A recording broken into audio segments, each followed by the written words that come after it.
4 വർഷത്തിനു ശേഷം ആദ്യമായി അടിസ്ഥാന പലിശ നിരക്ക് കുറച്ച യുഎസിന്റെ കേന്ദ്ര ബാങ്കായ ഫെഡറൽ റിസർവ് 0.5% കുറവാണ് പ്രഖ്യാപിച്ചത്. ഇതോടെ പലിശ നിരക്ക് 5.3% നിന്ന് 4.8%. മധു കൊട്ടാരക്കര ചേരുന്നുണ്ട് അമേരിക്കയിലെ ന്യൂജേഴ്സിയിൽ നിന്ന്. മധു കൊട്ടാരക്കര, തെരഞ്ഞെടുപ്പിനോടടുത്തു വരുന്ന തീരുമാനമാണ്. ഈ തീരുമാനം ഇന്ത്യൻ വിപണിയിൽ എങ്ങനെ സ്വാധീനമുണ്ടാക്കുമെന്ന് കൂടി.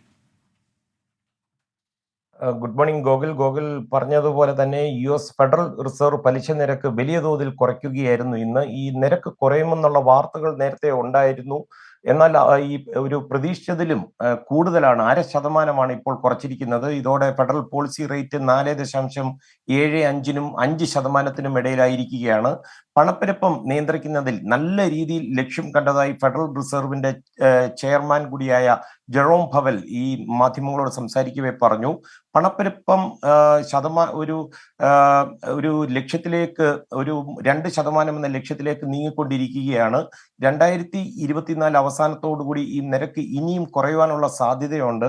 നിരക്ക് കുറച്ചതിനെ ഒരു സുപ്രധാന നിമിഷമെന്നാണ് US പ്രസിഡന്റ് ജോ ബൈഡൻ വിശേഷിപ്പിച്ചത്. ജീവിത ചെലവൊക്കെ കുറച്ച് കൂടുതൽ തൊഴിലുകൾ സൃഷ്ടിക്കുകയാണ് തന്റെ നയമെന്നാണ് ബൈഡൻ വ്യക്തമാക്കിയിരിക്കുന്നത്. സമ്പദ്ഘടനയിൽ ഒരു പുതിയ മൈൽ സ്റ്റോൺ തന്നെയാണ് ഈ നിരക്ക് കുറയ്ക്കൽ നടപടി. കഴിഞ്ഞ 2 വർഷമായി അമേരിക്കൻ ജനതയുടെ ഉയർന്ന ജീവിത നിലവിൽ ഗണ്യമായ ഒരു കുറവ് വരുത്തുവാൻ സാധിക്കും. അതുപോലെ തന്നെ പണപ്പെരുപ്പ് കുറയ്ക്കാനുള്ള സെൻട്രൽ ബാങ്കിന്റെ നീണ്ട ഒരു യുദ്ധത്തിന്റെ ഫലമായിട്ടാണ് ഇപ്പോഴത്തെ ഈ തീരുമാനം.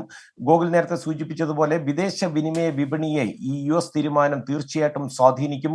ഗ്ലോബൽ റിസർവ് കറൻസിയായ US ഡോളറിന്റെ മൂല്യം കണക്കാക്കിയാണ് അന്താരാഷ്ട്ര മാർക്കറ്റിലെ മിക്ക ഇടപാടുകളും നടക്കുന്നത്. വളർന്നു വരുന്ന സമ്പദ്ഘടനകൾക്കും ഇത് ബാധകമാണെന്ന് ഓർക്കണം. കാരണം അവർ വായ്പ എടുക്കുന്നത് ഡോളറിലാണ്, പലിശയും മുതലും ഒക്കെ തിരിച്ചടയ്ക്കേണ്ടത് ഡോളറിലാണ്. നിരക്ക് കുറച്ചതിനെ വിമർശിച്ചുകൊണ്ട് US പ്രസിഡൻഷ്യൽ തെരഞ്ഞെടുപ്പിൽ മത്സരിക്കുന്ന ഡൊണാൾഡ് ട്രംപ് വന്നിട്ടുണ്ട്. ഇത് രാഷ്ട്രീയ പ്രേരിതമാണെന്നാണ് ട്രംപ് പറയുന്നത്. ഗോകുൽ, അതുപോലെ സ്വർണത്തിന്റെ വിലയും കുതിച്ചുയരുവാൻ സാധ്യതയുണ്ട്. 2025 ആകുമ്പോഴത്തേക്കും സ്വർണ്ണവില വലിയ തോതിൽ കൂടി ഒരു 60,000 രൂപയ്ക്ക് മുകളിൽ പവന് പോകാനുള്ള സാധ്യതയുമുണ്ട്. ഗോകുൽ. ശരി, മധു കൊട്ടാരക്കരയാണ് US ഫെഡറൽ റിസർവ് പലിശ നിരക്ക് കുറച്ചു എന്ന വാർത്തയുടെ വിശദാംശങ്ങൾ പങ്കുവച്ചത്.